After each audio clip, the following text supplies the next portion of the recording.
এই এনসিসিতে সদস্য থাকলেন রাষ্ট্রপতি, প্রধানমন্ত্রী, বিরোধী দলীয় নেতা, নিম্নকক্ষের স্পিকার, উচ্চকক্ষের স্পিকার, প্রধান বিচারপতি, বিরোধী দল মনোনীত নিম্নকক্ষের স্পিকার এবং উচ্চকক্ষের স্পিকার, এবং প্রধানমন্ত্রী এবং বিরোধী দলের নেতা প্রতিনিধিত্বকারী সংশ্লিষ্ট রাজনৈতিক দলের উভয় পক্ষের সদস্যরা ব্যতীত আইনসভার উভয় পক্ষের বাকি সকল সদস্যদের সংখ্যাগরিষ্ঠ ভোটে তাদের মধ্য থেকে মনোনীত একজন।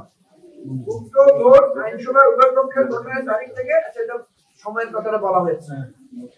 এখানে আমরা পুরোটাই একমত পোষণ করেছি, শুধু একটা ব্যাপারে আমরা দ্বিমত করেছি যে প্রধান বিচারপতিকে এটার বাইরে রাখা যেতে পারে।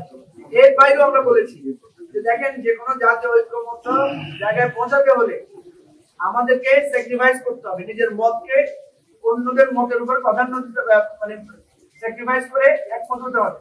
আমরা বলেছি যদি বেশিরভাগ রাজনৈতিক দল বা বেশিরভাগ স্টেক হোল্ডার যদি বলেন যে প্রধান বিচারপতিকে রাখা দরকার, তারপরেও আমরা এটাতে করে কিছুটা আমরা নমনীয় থাকবো। কিন্তু আমরা মনে করি এনসিসিটা গঠন হওয়া দরকার এবং সংস্কারের যে মৌলিক কয়েকটা দিক আছে তার মধ্যে এনসিসিটা হচ্ছে গুরুত্বপূর্ণ।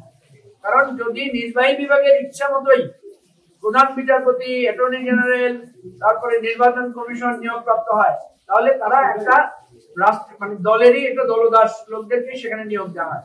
এই ধরনের একটা কাউন্সিলের মাধ্যমে হলে তখন সরকারি দল, বিরোধী দল সকলের সমন্বয় থাকবে এবং এটা একটা জবাবদিহিতা এবং অপেক্ষাকৃত অনেক বেটার একটা ফরমেশন আসতে পারে। এটা হচ্ছে আমাদের মত।